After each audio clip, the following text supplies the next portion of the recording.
To make this fondant rainbow, you will need a fondant smoother, water, Tylose powder, a circular cutter, a knife, a board to allow your rainbow to dry on, and a paintbrush. You will of course also need fondant in rainbow colours. To allow the rainbow to dry hard and a lot quicker, I'm adding in some Tylose powder. It's also known as CMC. You only need to add a small pinch and you will feel the difference in the fondant quite quickly. Adding too much will make your fondant dry out and cause cracks while you're trying to work with it. Less is definitely more with this powder. Once I've worked it into each colour, I can begin making my rainbow.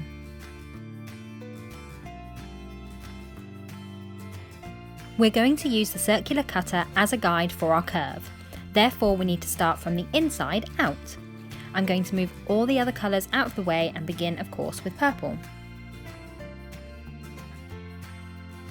Start rolling by hand into a sausage shape. Keep rolling evenly along the fondant until you're happy with the overall thickness.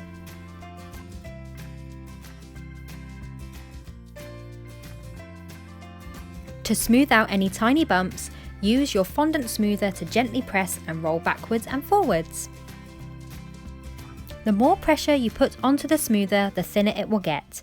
If you push too hard, it will flatten the fondant and you'll lose that perfect cylindrical shape.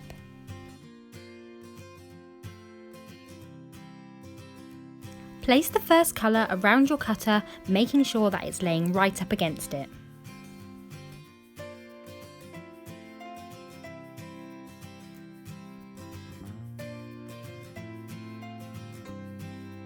Now we need to move to the blue. Again, roll out by hand and finish off with the smoother.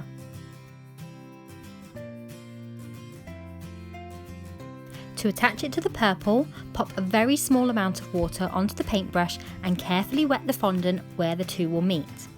If you add too much water, it will drop down through the gaps and stick your rainbow to the board and make it really difficult to remove once it's dried. Another helpful way that you can stop your rainbow sticking is to pop some corn flour down before you start assembling.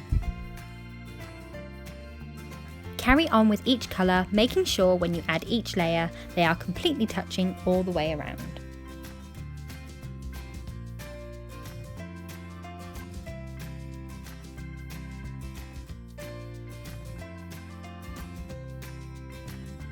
Finally, remove the cutter carefully and with a sharp knife cut away the excess fondant.